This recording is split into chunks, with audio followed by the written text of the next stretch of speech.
this video I'm gonna teach you how to become a famous VTuber starting from scratch. This ain't aimed to make you become as famous as Iron Mouse or Hololive or Nishi-Sanji or whatever, cause like that's kind of a league of its own, right? We're gonna be talking about basically reaching the 100 to 200 average viewers on Twitch kind of deal. I know you may not have a single clue of who I am, and that's fine. These are some of my videos. Now, let's start from the most important thing, which is understanding that you're a nobody when you start out and when you're small. Not because like you need to downplay yourself, but people just don't care about you or your content. And don't get me wrong, even when you start getting bigger, this rule kind of still applies. This is to say that every time you do something, you should always take for granted that people don't know you or your previous content. Meaning, for example, inside jokes of the channel cannot be that prevalent, right? Alongside that, at the start, I'd really advise you to avoid bringing up events and announcements, because not only just a really minuscule amount of people will be interested in them, but if you follow through, that's all nice and fine, it doesn't matter. If you don't, even those few people will start doubting you, right? So just announce things and events when you have a big enough fan base. Having said that, Twitch sucks. Like, there's no other way around it. On Twitch, who's big gets bigger, who's small stays stagnant. Like, it doesn't matter. You can try whatever the fuck you want, it doesn't change. First of all, people that open Twitch already know who to look at. But even if they want to start looking for a new streamer to follow, in which there's your chance, basically, the highest possibility is landing on a high viewer amount one. Why? Because bigger numbers mean better streamers. And even though Twitch, let's say they tried avoiding this problem and creating a solution for that, it just never worked. Because the algorithm has literally zero ways to sensibly suggest you to a streamer. This means we're left with like a lot of platforms. The ones we'll be talking about mostly will be YouTube and TikTok, because those are the best to hang around. I'd say YouTube is the best one in particular because it has a high percentage of long-form video enjoyers, which in other words means most viewers will convert to your live stream audience. Alongside that, like, let's be honest, YouTube Shorts now is a really great alternative to TikTok. Doesn't mean you need to choose one or the other, you can use both, it would be even better. Even reposting the same kind of content between the two platforms would be nice. Don't get me wrong, good TikToks can work badly on YouTube Shorts and vice versa, but every eye is a good eye, right? It doesn't matter if it is 110 or 1100. Still, don't be excited yet, because you still need to make yourself known. The platforms will not help you achieving that. They will just give you that possibility to be discovered, nothing else. It's all up to you. Keep in mind that the platform's end goal is making viewers stay in it for the most amount of time as possible, so they will always play it safe in that regard, which means videos that are going better than yours will be pushed far more.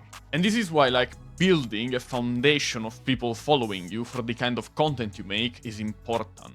Now things will get deeper and higher in difficulty. The first thing I wanna say is that people make content way harder than it actually is. As a matter of fact, there's only 4 kinds of content. Like, just 4 of them. You've got millions of channels, millions of videos, just 4 content types. So let's go looking at the first one, which is the first macro group, let's say, the educational content. This is the kind of content that usually experts on a subject do to leverage their knowledge and give value to people. Don't be scared if you ain't an expert, I'm gonna say it right now. You can still give some valuable knowledge and learn along the way. And just take a shot. The educational content is divided into active educational content and passive educational content. The active one is the easiest kind of content you'll ever find, and it is literally the how-to videos, right? People will search for them on the platform themselves.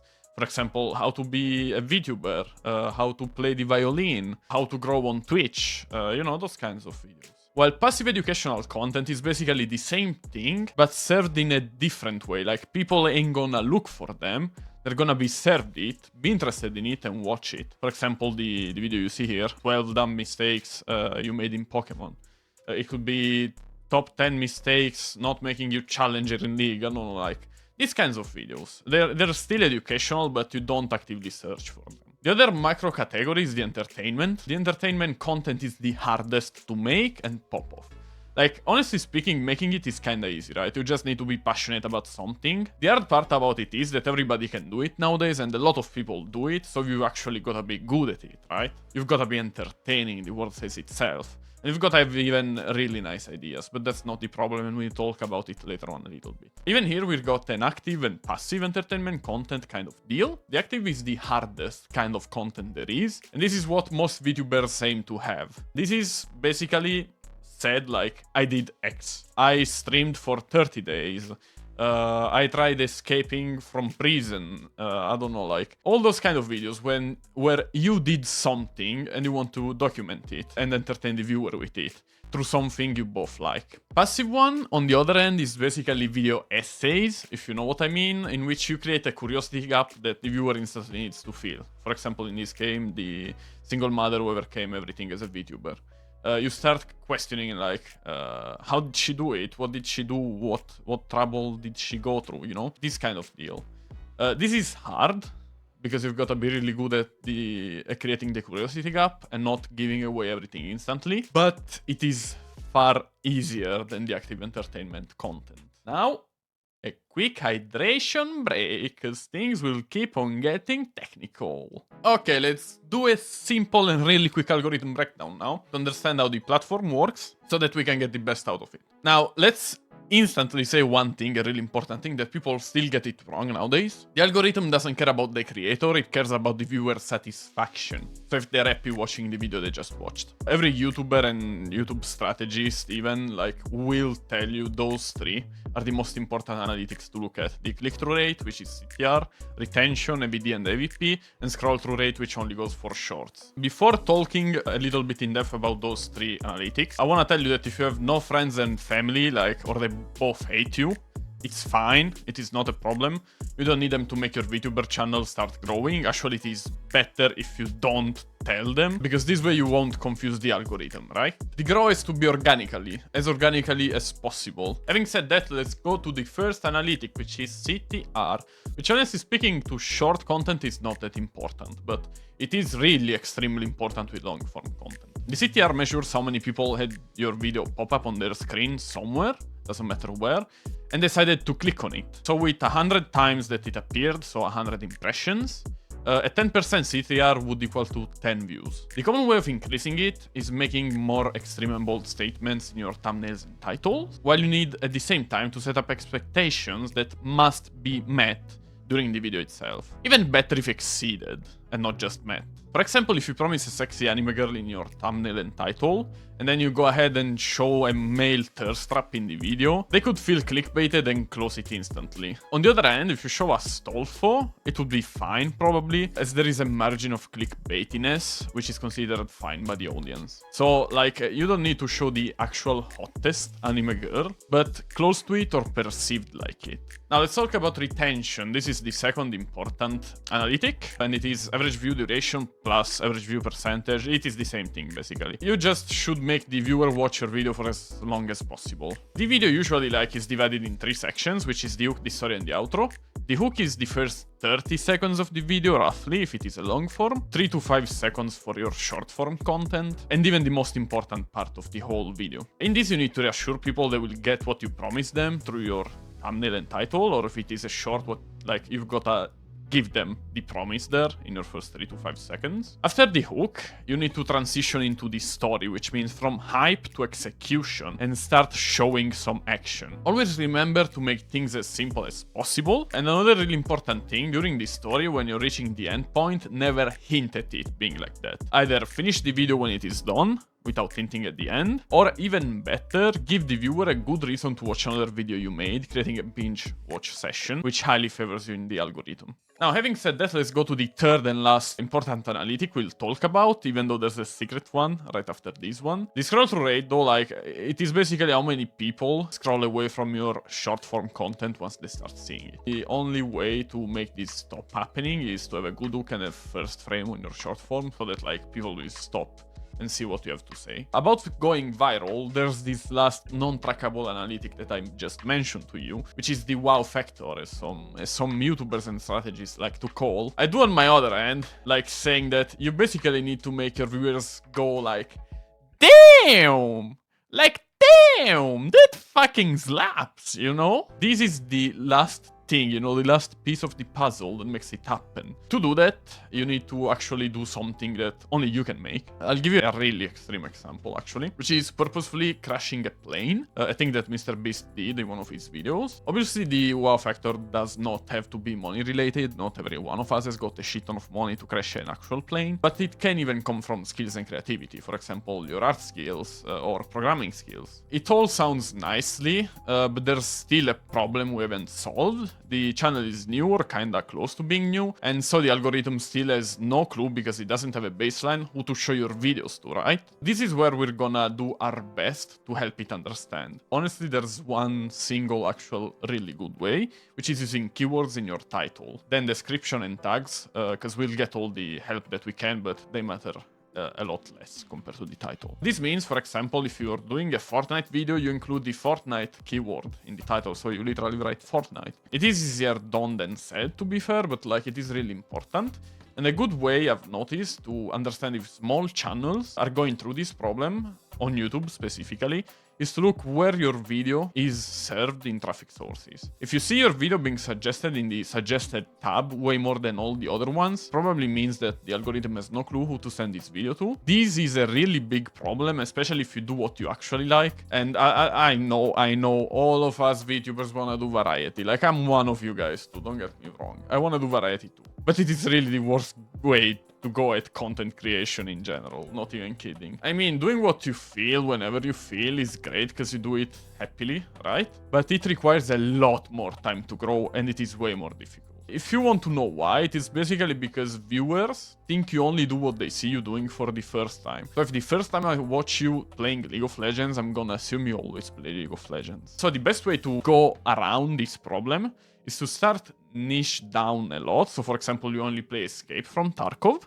as an example. Then once you get big enough on Tarkov, you swap to another hardcore survival, for example Rust. This way from 0 people following you, whatever you did, you'll now have 15. So you start with 15 people on Rust, because most people will leave after you change your content. Now, you go back growing at Rust, and you'll have a baseline of, I don't know, 55 viewers that will follow you no matter what. And so you transition into the FPS genre. Now from those 45 people, you grow once again, you've got 70 people following you no matter what, and then you just go starting variety. Another alternative, which is really nice, is going with formats instead of niches. For example, a really good one that I've noticed recently was like, I played 20 horror games to find which one's the best. I played 20 cozy games to find which one's the best. And it is literally the same guy just doing this format over and over and over and over and over again. Now, we've got to talk about the most important thing, which is the workflow. This is literally like the biggest difference between a level 999 VTuber against a level 1 crook still in prison waiting to escape. And it basically is the time you put into pre-production. The first step is to think really hard,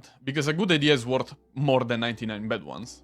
It is literally the most important part of the video, right? To find ideas, there are multiple ways. I'll give you the 3 best ones. First, see what worked for other people, and maybe put a twist on it if it needed. Then, see what worked for you already. And you can, as a last resort, try something new and innovative. Problem is, at first you'll probably be bad at it, so sure, give it a shot and have fun, but like, leave it as a last thing. We'll talk about it soon enough. Now, to be considered valid, the idea should have like a few points met. The most important one is, can you package it good? Which means, can you find a good title and thumbnail for it? And hook, I'd even add. Do you genuinely want to do it? Because if you don't, it is gonna suck. No way around it.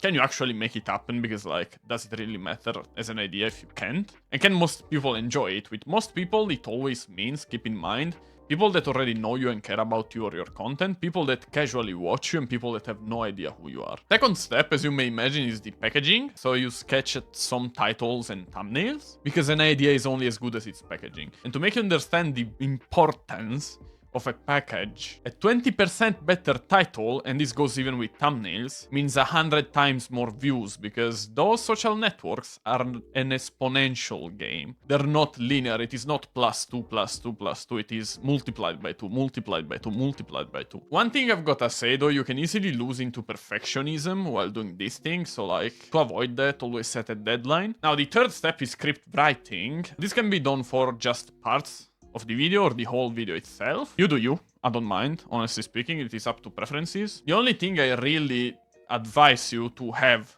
script out, doesn't matter what kind of approach you end up having, is the hook. A bonus would be having a good scripted outro, as I've said, to make your viewers go watch another one of your content, causing that binge watch session. Before going on with these steps, I wanna give you some 200 IQ moves to use while you're doing your VTuber career. The most important thing, like the reason why I want to tell you those things, is getting as much first-hand experience as we can, which means waste less time as possible during your VTuber career. I've wrote down like the 3 most useful ones, which is recording and clipping videos and shorts while being live stream. Good example of that would be Ludwig, which literally every video he does is basically a live stream. Writing down where things happen in your videos or stream so that you instantly know afterwards where to find them, for example, writing down your timestamps. And starting to think and act in clips and videos during your live stream. That is a thing that will come with time and experience, but like, I can assure you it will make everything easier. So let's go back to these steps and talk about the community, which for a VTuber means parasocial relationships. It is extremely important, as it is your ultimate goal, to have a community that aligns with you. So don't feel afraid to impose yourself and show some authority if needed, because shaping the community from the beginning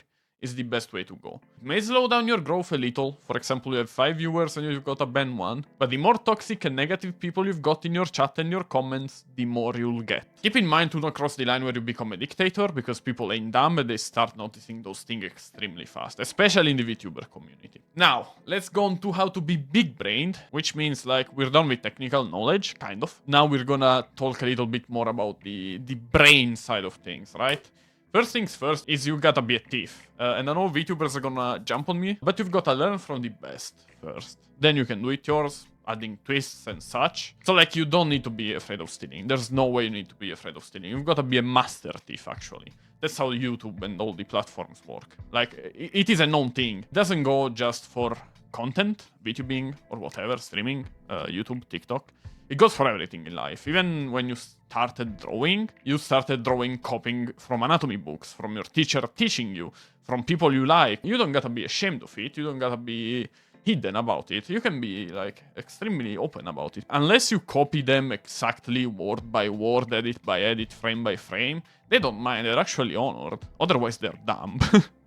Like, I'll be honest, otherwise they're dumb. Because when people start copying you, it means you've made it. Now, content creation is a long-term thing, right? And it doesn't matter how big or small your channel will be, you'll always end up feeling like what you're doing is not enough. A thing I really advise you to do is remove numbers wherever you can. For example, in the Twitch dashboard, you can actually hide the viewer amount number. This really helps you because like you're emotionally connected to your content a lot since you make it and you're passionate about it. So the best idea would be to just look at it when you're in the mind state to look at it, if you make sense. Having said that, consistency will get you a pretty long way, as many people say, but it has to be made with some sense. Like, you cannot just consistently do the same useless video over and over again. Right? It doesn't make sense. Now, if you do it with sense, for example, you start bringing formats and see if they work out. If they don't, you change to another one or whatever. Like, it doesn't matter. If you follow what you've learned until now, basically, consistency will get you far away because most people stop doing content after a while or they kind of retire. So it is really easy grabbing that spot that is now gone. Especially when it comes to educational content. This is literally how I suggest most people to start with. Which is active educational content, followed by passive, and then leaning into entertainment slowly. But I do know VTubers usually go with active entertainment instantly, which is fine, and I'd advise you to do it with short-form content in that case. But like, the educational way is the easiest because you instantly can build up some authority on a matter and then do what you want. Having said that, if you have any questions, feel free to drop them in the comment section. And good luck with your VTuber career, matey!